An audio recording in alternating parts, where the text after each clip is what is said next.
नमस्कार, मैं हूं अपराजिता सिंह। प्योर पटना में आपका स्वागत है। आज है 20 मई, दिन मंगलवार। आइए खबरों की ओर बढ़ने से पहले डालते हैं एक नजर आज की सुर्खियों पर। एम्स दानापुर और बेटा के लिए पटना में यहां से मिल रही बस। पटना में सीएम नीतीश कुमार और चिराग पासवान की मुलाकात। बेटा एलिवेटेड कॉरिडोर पर जाना होगा आसान। पटना यूनिवर्सिटी के दीक्षांत समारोह की तारीख में बदलाव। वैभव सूर्यवंशी की चर्चा के बीच 3 और क्रिकेटरों ने रचा इतिहास। चलिए अब बढ़ते अब तक की 21 बड़ी खबरों की ओर विस्तार से। एम्स दानापुर और बेटा के लिए पटना में यहां से मिल रही बस। पटना मल्टी मॉडल हब से गांधी मैदान, Danapur railway station, AIIMS Bihta सहित कई रूटों के लिए पिंक बसों की सुविधा उपलब्ध है। हालांकि कुछ रूटों जैसे पटना सिटी, बेरिया और हाजीपुर के लिए बसें और ऑटो नहीं मिल पा रहे हैं। भविष्य में सभी रूटों पर बस सेवा शुरू करने की योजना है। मल्टी मॉडल हब से कुछ ऑटो भी चल रहे हैं, लेकिन यात्री संख्या कम रही। महिला यात्रियों की संख्या भी पिंक बसों में कम देखी गई। अधिकारियों का कहना है कि जल्द ही महिलाओं के बीच पिंक बसें लोकप्रिय हो जाएगी। पटना में सीएम नीतीश और चिराग पासवान की मुलाकात। बीते दिन बिहार के मुख्यमंत्री नीतीश कुमार और लोजपा रामविलास के राष्ट्रीय अध्यक्ष चिराग पासवान के बीच मुलाकात हुई, जिसमें बिहार के विकास पर चर्चा की गई। चिराग पासवान के साथ उनके जीजा अरुण भारती भी मौजूद थे। इस मुलाकात के दौरान विधानसभा चुनाव और सीट शेयरिंग पर भी चर्चा की संभावना जताई जा रही है। चिराग पासवान की पार्टी इस चुनाव में 40 से अधिक सीटों की मांग कर रही है। पटना में चिराग पासवान के मुख्यमंत्री बनने की मांग करते हुए पोस्टर भी लगे थे। हालांकि उन्होंने खुद इस पर इनकार किया है। बिहटा एलिवेटेड कॉरिडोर पर जाना होगा आसान। पटना के दानापुर स्टेशन के पास 1350 मीटर लंबा डबल डेकर रैंप पुल बन रहा है, जो बिहटा एलिवेटेड कॉरिडोर से जुड़कर दानापुर से बिहटा यात्रा को सुगम बनाएगा। यह पुल 23.5 किलोमीटर लंबे एलिवेटेड कॉरिडोर का हिस्सा है, जो बिहटा एयरपोर्ट को पटना से जोड़ेगा। पुल में 2 स्तर होंगे। एक स्तर बिहटा से सगना मोड़ और दूसरा सगना से बिहटा की ओर वाहन चलाने के लिए होगा। इसके अतिरिक्त रैंप, टनल और पुल निर्माण से यातायात सुगम होगा, जिससे जाम से राहत मिलेगी और यात्रा तेज होगी। खबरों की ओर आगे बढ़ने से पहले एक महत्वपूर्ण बात, अगर आपको हमारी अपडेट्स और जानकारी पसंद आ रही है तो क्यों ना आप अपने इस प्योर पटना चैनल को सब्सक्राइब कर ले। साथ ही बेल आइकन दबाना ना भूलें, ताकि आपको सभी वीडियो के नोटिफिकेशन मिलते रहे और इस तरह आप हमारे वीडियो और खबरों से भी हमेशा जुड़े रहेंगे। हम चाहते हैं कि आप हमारे साथ बने रहें और हमें आगे भी आपके लिए और बेहतरीन कंटेंट लाने का मौका मिले। पटना यूनिवर्सिटी के दीक्षांत समारोह की तारीख में बदलाव। पटना यूनिवर्सिटी के पीजी विद्यार्थियों के दीक्षांत समारोह की तारीख में बदलाव किया गया है। अब यह समारोह 31 मई को पटना विमेंस कॉलेज के वेरोनिका ऑडिटोरियम में आयोजित होगा। समारोह में टॉपर्स को गोल्ड मेडल से सम्मानित किया जाएगा। पहले यह समारोह अलग तारीख पर होने वाला था, लेकिन अब 31 मई को छात्राओं की उपस्थिति के साथ यह विशेष आयोजन किया जाएगा। रात 11 से सुबह 6 बजे तक बंद रहा पटना का अंडरग्राउंड सबवे। कल रात से पटना के अंडरग्राउंड सबवे को हर रात 11 बजे से सुबह 6 बजे तक बंद रखा जाएगा। इस समय का उपयोग रखरखाव और साफ सफाई के लिए किया जाएगा। गंदगी फैलाने पर 1000 रुपए जुर्माना लगाया जाएगा। यात्रियों की सुरक्षा को ध्यान में रखते हुए बाउंसर और पुलिस बल तैनात किया गया है। सबवे में प्रवेश और निकासी के लिए 8 गेट बनाए गए हैं। ट्रैफिक को सुगम बनाने के लिए 40 से अधिक अधिकारियों और जवानों की तैनाती की गई है, इसलिए सभी यात्री अपनी यात्रा के दौरान इन नियमों का पालन करें। 24 मई तक आंधी, पानी और ठनका का अलर्ट। पटना में पूर्वैया हवा चलने से मौसम सुहाना हो गया और तेज धूप के बावजूद गर्मी कम महसूस हो रही है। राज्य के उत्तर पश्चिम और उत्तर पूर्व इलाकों में हो रही बारिश से ठंडी हवाएं पटना तक पहुंच रही है, जिससे यहां का तापमान भी गिरा है। पटना में अधिकतम तापमान 34 से 36 डिग्री सेल्सियस और न्यूनतम तापमान 24 से 26 डिग्री सेल्सियस रहने की संभावना है। 24 मई तक राज्य में आंधी, पानी और ठनका 40 से 50 किलोमीटर घंटा का अलर्ट जारी किया गया है, जिससे मौसम में और भी बदलाव आ सकता है। एयर इंडिया की फ्लाइट में यात्री हो गए पसीने पसीने। पटना से दिल्ली जाने वाली एयर इंडिया की फ्लाइट में बीते रविवार को एसी की खराबी से यात्रियों को भारी परेशानी का सामना करना पड़ा।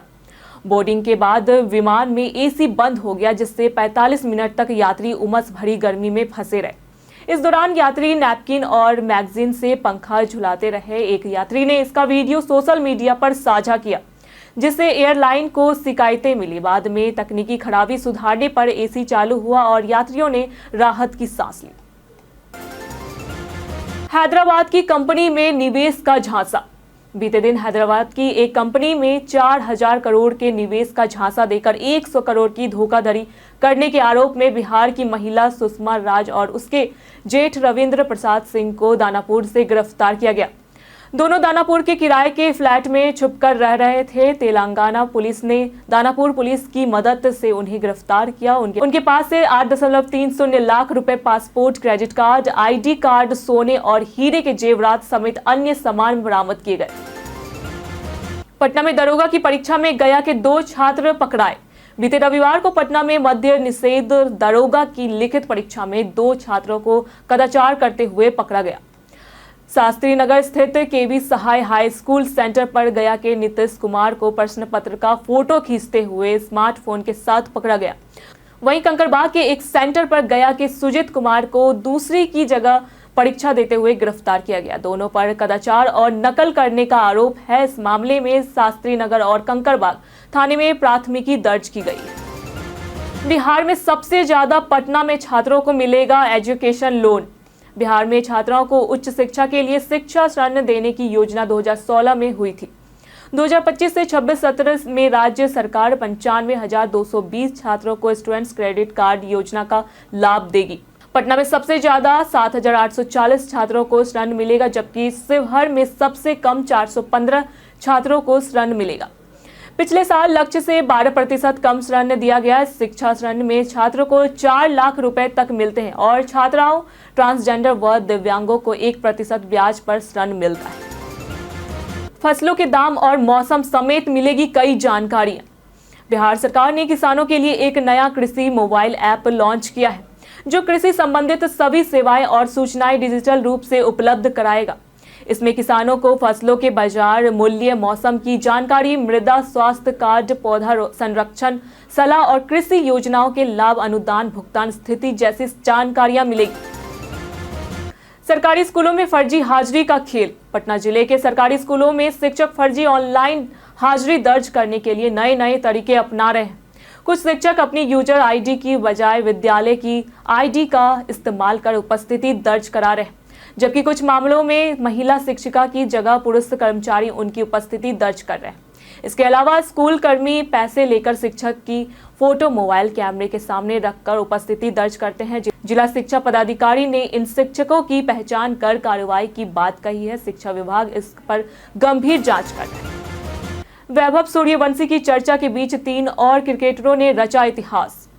इंग्लैंड दौरे के लिए घोषित भारतीय ए टीम में बिहार के 3 क्रिकेटरों का चयन हुआ है। पटना के विकेटकीपर बल्लेबाज ईशान किशन, गोपालगंज के तेज गेंदबाज मुकेश कुमार और सासाराम के तेज गेंदबाज आकाशदीप को पहली बार भारतीय टीम में एक साथ मौका मिला है। यह बिहार के लिए एक ऐतिहासिक पल है। इन तीनों क्रिकेटरों को बीसीसीआई के केंद्रीय अनुबंध में भी शामिल किया गया है। ईशान, मुकेश और आकाशदीप की श्रेणी में 1 करोड़ रुपए का वार्षिक भुगतान पाएंगे। फर्जी सीबीआई अधिकारी बनकर करते थे ठगी। बीते दिन पटना में पुलिस ने फर्जी सीबीआई अधिकारी बनकर ठगी करने और पिस्टल दिखाकर लूटपाट करने वाले गिरोह के 3 अपराधियों को गिरफ्तार किया। आरोपितों की पहचान सहरसा के रीतन कुमार, धनरुआ के नीतीश कुमार और वैशाली के अरविंद कुमार के रूप में हुई है। यह गिरोह एसके पुरी क्षेत्र में एक युवक से लूटपाट करने के बाद पुलिस के रडार पर आया। पुलिस ने इनके पास से 2 बाइक, पिस्टल, कट्टा, सेना की वर्दी, नकली सीबीआई पहचान पत्र और ब्लैक चेक बरामद किए। जीमेल ऐप में आया खास सब्सक्रिप्शन फीचर। गूगल ने अपने जीमेल ऐप में एक नया फीचर मैनेज सब्सक्रिप्शन पेश किया है, जिसकी मदद से यूजर्स आसानी से अनचाहे ईमेल से छुटकारा पा सकते हैं। अक्सर प्रमोशन और न्यूज़लेटर जैसे मेल्स हमारी जीमेल की 15 GB फ्री स्टोरेज का बड़ा हिस्सा घेर लेते हैं। यह नया फीचर उन सभी सब्सक्रिप्शन ईमेल्स की लिस्ट दिखाता है जिनमें आपको नियमित रूप से मेल आते हैं। यूजर एक ही क्लिक में इन सब्सक्रिप्शनों से अनसब्सक्राइब कर सकते हैं। इस सुविधा का उपयोग करने के लिए आपको जीमेल ऐप को अपडेट करना होगा। फिर ऐप के टॉप लेफ्ट में मौजूद मेन्यू से मैनेज सब्सक्रिप्शन ऑप्शन सिलेक्ट करना होगा। इससे न सिर्फ आपकी इनबॉक्स साफ सुथरी रहेगी, बल्कि स्टोरेज की भी बचत होगी। अभी यह फीचर केवल एंड्रॉइड यूजर्स के लिए उपलब्ध है, जबकि आईफोन यूजर्स को थोड़ा इंतजार करना पड़ेगा। पाटलिपुत्र विश्वविद्यालय में ग्रेजुएशन में नामांकन के लिए 3 दिन से जल्द करें आवेदन। पाटलिपुत्र विश्वविद्यालय में स्नातक CBCS सत्र 2025 से 2029 में नामांकन के लिए केवल 3 दिन शेष है। 22 मई तक ऑनलाइन आवेदन लिए जाएंगे। अब तक 58,432 विद्यार्थियों ने आवेदन किया है। कुलपति प्रोफेसर इंद्रजीत सिंह और कुल सचिव प्रोफेसर NK झा नामांकन प्रक्रिया पर नजर रख रहे हैं। पहली मेधा सूची 28 मई को जारी की जाएगी और कक्षाएं 3 जुलाई से शुरू होंगी। नामांकन पूरी तरह केंद्रीकृत होगा और मेधा सूची ऑनलाइन जारी की जाएगी। फिलहाल विद्यार्थियों को जल्द आवेदन करने की सलाह दी जा रही है। PMCH में यूट्यूबर मनीष कश्यप के साथ हुई बहस। बीते दिन PMCH में जूनियर डॉक्टरों और यूट्यूबर व बीजेपी नेता मनीष कश्यप के बीच गंभीर बहस हुई, जिसके बाद बात इतनी ज्यादा बढ़ गई कि डॉक्टरों ने उन्हें बंधक तक बना लिया। यह घटना अधीक्षक कार्यालय में हुई जब मनीष कश्यप अस्पताल में किसी मरीज की पैरवी के लिए पहुंचे थे। जानकारी के अनुसार जूनियर डॉक्टरों से बहस बढ़ गई थी। पुलिस मामले की जांच कर रही है। मनीष कश्यप का विवादों से पुराना नाता रहा है, जिनके खिलाफ पहले भी कई मामले दर्ज हो चुके हैं, जिसमें फर्जी खबरें चलाने और एक वीडियो पर हिंसा को लेकर केस शामिल है। बिजली का बढ़ा बिल, घर बैठे ऐसे जांचे अपना मीटर। अगर आपको लगता है कि आपका बिजली मीटर जरूरत से ज़्यादा यूनिट दिखा रहा है तो आप इसे खुद भी चेक कर सकते हैं। गर्मियों में AC, कूलर और मोटर जैसे उपकरण ज़्यादा चलने से बिल बढ़ता है, लेकिन अगर बिल असामान्य रूप से ज़्यादा हो तो मीटर की जांच करें। सबसे पहले मीटर की रीडिंग नोट करें और उसे अपने अनुमानित उपयोग से मिलाएं। फिर सभी बिजली उपकरण बंद कर दें और मीटर की लाल बत्ती पर ध्यान दें। अगर बत्ती फिर भी जल रही है तो कोई गड़बड़ी हो सकती है। किलोवाट वाला उपकरण 1 घंटे चलाकर यूनिट की बढ़ोतरी देखें। शक होने पर बिजली विभाग से शिकायत करें और मीटर बदलवाने की मांग करें। बिहार में 4,415 करोड़ की सिंचाई परियोजना से बाढ़ पर लगेगी लगाम। बिहार जल सुरक्षा एवं सिंचाई आधुनिकीकरण परियोजना के तहत सिंचाई प्रणालियों का उन्नयन और आधुनिकीकरण किया जाएगा, जिससे बाढ़ से मुक्ति मिलेगी और खेती के लिए पानी की आपूर्ति बेहतर होगी। इस परियोजना की कुल लागत 4,415 करोड़ रुपए है, जिसमें 30% राशि बिहार सरकार और 70% राशि विश्व बैंक के ऋण से रूप में आएगी।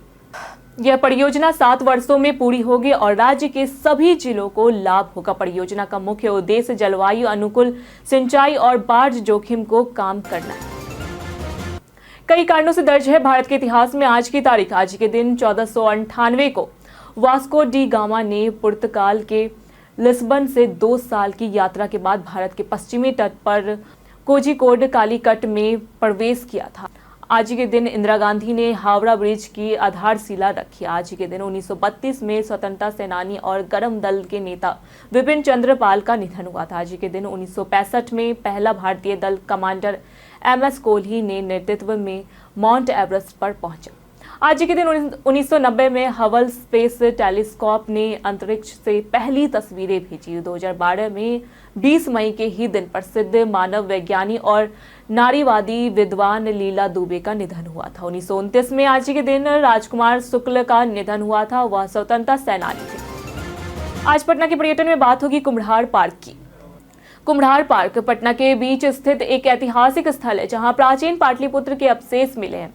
इस स्थल पर खुदाई में 80 स्तंभों वाला हॉल और एक मठ सह अस्पताल की खोज की गई है। पहले इसे शाही दरबार माना गया था, लेकिन बाद में यह स्पष्ट हुआ कि यह अशोक के समय में बुद्धों के लिए सभा हॉल था। मठ सह अस्पताल, जिसे आरोग्य विहार कहा जाता है, यहाँ एक छोटा सा बर्तन भी मिला है जिस पर धर्वंतरे लिखा हुआ था।